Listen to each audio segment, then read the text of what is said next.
We will energize an inductive load via a DC source and a MOSFET, and the MOSFET will be fired by PWM pulses.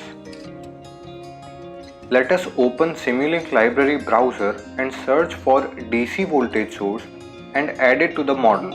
Remember, the shortcut to adding any element from this library browser is Ctrl+I. Apart from the voltage source, we will require series RLC load,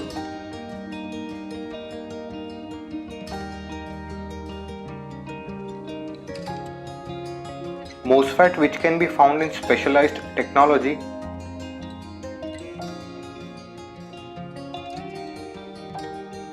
DC voltage source for measurement of voltage across the load,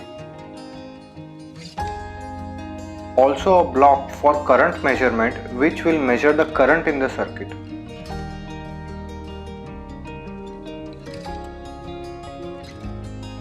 A power GUI block which is necessary here,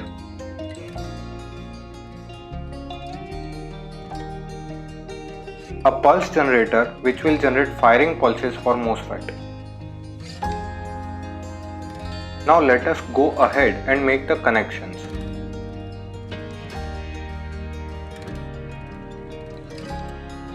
Before connecting all the elements, let us disable the measurement port of the MOSFET, and after that we will convert the RLC load to L load by double clicking it and making proper changes.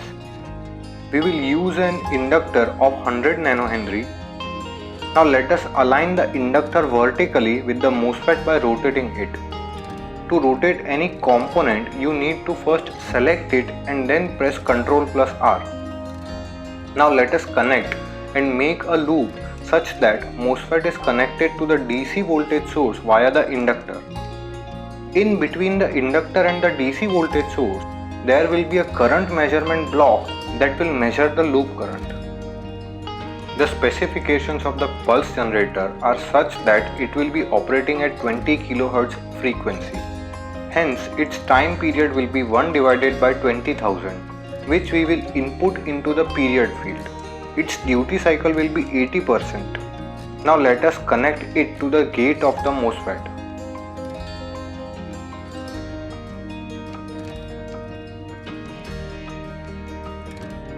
With some proper alignment.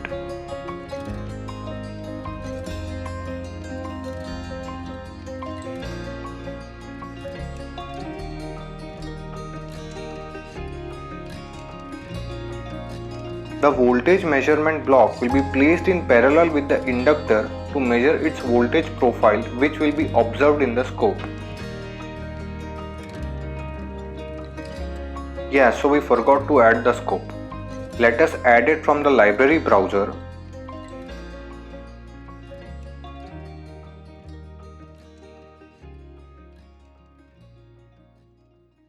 To change the number of axes, double click on the scope to open it first and click on this gear icon to enter the configuration wizard, and instead of this 1, change the number of axes to 3. Connect the first input of the scope to the pulse generator, second to the voltage measurement block, and last to the current measurement block.